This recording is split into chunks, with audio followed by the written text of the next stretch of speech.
Assalamualaikum warahmatullahi wabarakatuh. Halo semuanya, perkenalkan nama saya Laia Disa Fitri dengan nomor NIM 250806940077. Pada kesempatan kali ini izinkan saya sebagai perwakilan dari kelompok 4 kelas akuntansi 2025B akan membuka presentasi dengan materi apa sih statistik itu, siapa penggunanya, hingga tingkat pengukurannya. Pada kesempatan kali ini saya tidak menjelaskan sendiri, saya bersama dengan rekan-rekan saya yakni Yosia Irwanda, Muhammad Naufal Wibowo, Melani Kirana, Sari, Caira Fajar Ramadhani, dan juga Iftita Romatu Soliha. Selamat menyimak ya. Jadi pertama-tama, statistik adalah ilmu tentang mengumpulkan, mengorganisir, dan juga menyajikan serta menganalisis dan menafsirkan data numerik untuk membantu dalam membuat keputusan yang lebih efektif. Lalu statistik tidak hanya berhenti pada pengolahan angka, tetapi juga digunakan untuk menemukan pola, membuat prediksi, dan juga mengumpulkan serta menarik kesimpulan dari sebuah data. Lalu contoh untuk dalam kehidupan sehari-hari itu, statistik dipakai untuk survei, penelitian ilmiah, analisis bisnis, kesehatan, ekonomi, hingga ke pendidikan. Lalu berikutnya untuk siapa saja yang menggunakan statistik. Jadi, teknik-teknik statistik banyak digunakan oleh bidang pemasaran, akuntansi, pengendalian kualitas, konsumen, atlet profesional, administrator rumah sakit, pendidik, polisi, dan juga dokter. Lalu yang paling umum biasanya digunakan di bagian pemasaran dan juga akuntansi. Untuk di bagian akuntansi biasanya statistik digunakan untuk menganalisis laporan keuangan, mengukur kinerja perusahaan, memperkirakan resiko, serta mendeteksi adanya tren atau pola pada data keuangan.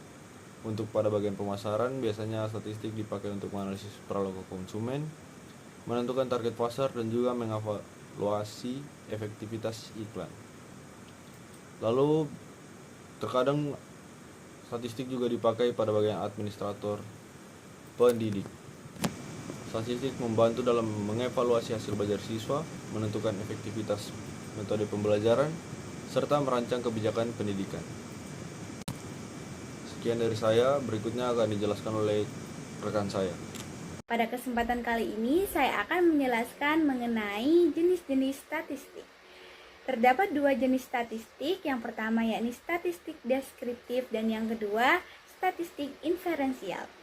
Statistik deskriptif merupakan statistik yang digunakan untuk mengatur, meringkas, dan menyajikan data dengan cara yang informatif. Intinya, statistik ini hanya menggambarkan data apa adanya tanpa menarik kesimpulan lebih jauh. Contohnya yang pertama, yakni sebuah jajak pendapat Gallup menunjukkan bahwa 49% orang dalam dari survei tersebut mengetahui nama kitab pertama Alkitab. Nah, statistik 49 tersebut menggambarkan jumlah dari setiap 100 orang yang mengetahui jawabannya. Contoh yang kedua, menurut laporan konsumen, pemilik mesin cuci General Electric melaporkan 9 masalah per 100 mesin cuci selama tahun 2001. Statistik 9 tersebut menjelaskan jumlah masalah dari setiap 100 mesin cuci. Jika kita tarik pada kehidupan sehari-hari, contoh nyatanya yakni misalnya di sebuah kelas terdapat 40 mahasiswa dan 25 diantaranya suka makan bakso. Data dari 25 mahasiswa dari 40 mahasiswa tersebut yang menyukai bakso adalah statistik deskriptif. Dia hanya menggambarkan kondisi nyata di kelas tersebut, tidak lebih. Berbeda dengan statistik deskriptif, statistik inferensial adalah sebuah keputusan, perkiraan, prediksi, atau generalisasi tentang populasi berdasarkan sampel. Contohnya yang pertama, yakni lembaga survei mewawancarai 1.000 orang untuk memprediksi hasil pemilu seluruh Indonesia. Padahal jumlah pemilih di Indonesia ada ratusan juta. Jadi dari sampel 1.000 orang tersebut bisa ditarik kesimpulan untuk seluruh populasi. Contoh yang kedua, yakni uji coba obat baru yang hanya diuji ke 500 pasien. Hasil dari 500 pasien tersebut digunakan untuk menyimpulkan efektivitas obat tersebut bagi jutaan pasien yang nanti akan menggunakannya. Yang ketiga, contoh sehari-hari, Yakni contohnya seperti sebelum kita membeli baju online, kita akan melihat rating dan komentar dari 100 pembeli. Dengan rata-rata tersebut, apabila komentarnya bagus, kita akan menyimpulkan bahwa baju tersebut cocok dan bagus untuk semua pembeli yang ada di Indonesia. Padahal yang kita lihat hanya sebagian kecil saja. Itu merupakan contoh statistik inferensial, karena kita dapat menarik kesimpulan dari sampel kecil untuk sesuatu yang lebih luas. Selanjutnya kita akan membahas mengenai populasi dan sampel. Populasi adalah kumpulan dari semua kemungkinan individu, objek, atau pengukuran yang menarik untuk diteliti, yang artinya populasi mencakup keseluruhan objek yang menjadi perhatian dalam penelitian. Namun, karena jumlah populasi biasanya sangat besar, maka kita tidak mungkin meneliti semuanya. Oleh karena itu, kita menggunakan sampel. Sampel adalah bagian dari populasi yang kita ambil untuk mewakili keseluruhan populasi. Jika diperhatikan pada gambar, kotak besar yang berisi banyak item berwarna adalah populasi, yaitu keseluruhan data atau objek. Kemudian, sebagian item yang kita pilih dari populasi tersebut adalah sampel. Inilah data yang akan dianalisis lebih lanjut untuk menarik kesimpulan. Kesimpulannya, populasi adalah keseluruhan objek penelitian, sedangkan sampel adalah sebagian kecil dari populasi yang kita gunakan untuk memperoleh informasi yang mewakili populasi tersebut. Jenis-jenis variabel. Terdapat dua jenis variabel. Yang pertama yaitu variabel kualitatif. Karakteristik yang dipelajari dari variabel ini yaitu non-numerik. Contohnya seperti jenis kelamin, afiliasi agama, jenis mobil yang dimiliki, negara kelahiran, serta warna mata. Dan yang kedua adalah variabel kuantitatif. Informasi yang dilaporkan dari variabel ini yaitu secara numerik. Contohnya seperti saldo di rekening giro yang dimiliki, menit yang tersisa dalam kelas, serta jumlah anak dalam sebuah keluarga. Akan menjelaskan tentang klasifikasi variabel kuantitatif, yaitu dibagi menjadi dua. Yang pertama, variabel diskrit adalah hanya dapat mengasumsikan nilai-nilai tertentu dan biasanya ada celah di antara nilai-nilai. Contohnya, jumlah kamar tidur di sebuah kamar, jumlah palu yang dijual di depo rumah. Yang kedua, variabel kontinu adalah dapat mengasumsikan nilai apapun dalam rentan yang ditentukan. Contohnya, tekanan pada ban, berat potongan daging babi, atau tinggi badan siswa dalam sebuah kelas. Nah, saya tegaskan ulang bahwa jenis-jenis variabel ada dua. Yang pertama, kualitatif, yang artinya informasi yang dipelajari bersifat non-numerik. Contohnya seperti merek PC, status pernikahan, warna rambut. Yang kedua ada kuantitatif. Nah, kuantitatif ini artinya informasi yang dilaporkan secara numerik atau menggunakan angka. Kuantitatif sendiri dibagi menjadi dua, yaitu diskrit, yang hanya mengasumsikan nilai tertentu dan biasanya ada celah antara nilai.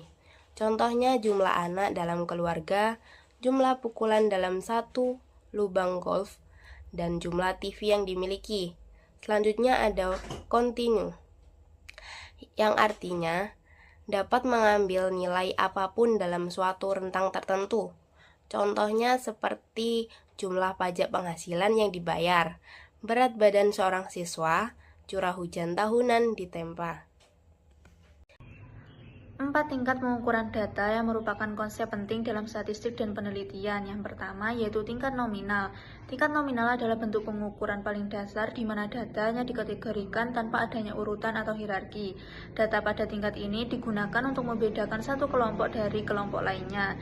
Ciri-cirinya yang pertama hanya menunjukkan identitas, yang kedua tidak memiliki urutan atau ranking yang bermakna, dan yang ketiga tidak dapat dilakukan operasi matematika seperti penjumlahan atau rata-rata. Contohnya yaitu warna mata seperti biru, coklat, dan hijau, jenis kelamin laki-laki dan perempuan, afiliasi agama, Islam, Kristen, Hindu, Buddha. Pada tingkat ini, satu kategori tidak lebih tinggi atau lebih rendah dari yang lain. Yang kedua yaitu tingkat ordinal. Pada tingkat ordinal, data tidak hanya dikategorikan tetapi juga diurutkan. Namun, perbedaan antara satu nilai dengan yang lain tidak dapat diukur secara pasti atau tidak bermakna secara numerik.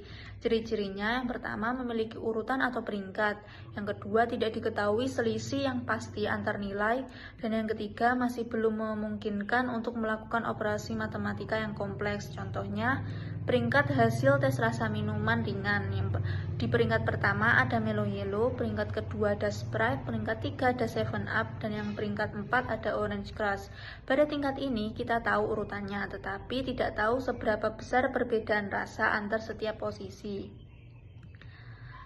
Yang ketiga yaitu tingkat interval. Tingkat interval mencakup semua karakteristik tingkat ordinal dengan tambahan bahwa selisih antar data bermakna dan dapat dihitung. Namun tingkat ini tidak memiliki titik nol absolut sehingga tidak bisa digunakan untuk perbandingan rasio. Ciri-cirinya yang pertama yaitu urutan dan selisih antar nilai bermakna. Yang kedua tidak ada nol mutlak atau nol tidak berarti tidak ada. Masih belum dapat dilakukan perbandingan rasio. Contohnya, suhu dalam skala Fahrenheit 30 derajat Fahrenheit, 60 derajat Fahrenheit, 90 derajat Fahrenheit. Kita tahu selisih 30 derajat Fahrenheit, tetapi tidak bisa mengatakan bahwa 60 derajat Fahrenheit 2 kali lebih panas dari 30 derajat Fahrenheit. Pada tingkat ini, titik nol pada skala ini bersifat arbitrer. Yang keempat yaitu tingkat rasio. Tingkat rasio adalah yang paling tinggi dalam hierarki pengukuran. Data tidak hanya dapat diurutkan dan dihitung selisihnya, tetapi juga memiliki titik nol absolut, sehingga perbandingan rasio menjadi bermakna. Ciri-cirinya yang pertama, memiliki urutan selisih dan rasio yang bermakna. Kedua, titik nol menunjukkan ketiadaan nilai. Dan yang ketiga, dapat digunakan dalam hampir semua operasi matematika. Contohnya, pendapatan bulanan seorang ahli bedah ada 50 juta dan 100 juta. Kemudian jarak tempuh per bulan oleh seorang perwakilan penjualan ada yang 200 km dan 400 km. Pada tingkat ini, karena ada nol mutlak, kita bisa mengatakan bahwa 100 juta adalah 2 kali lebih besar dari 50 juta. Seperti yang sudah dijelaskan sebelumnya bahwa tingkatan pengukuran dibagi menjadi 4, yaitu nominal, ordinal, interval, dan rasio. Nominal yang artinya data hanya dapat diklasifikasikan. Contohnya seperti nomor punggung, pemain sepak bola, merek mobil.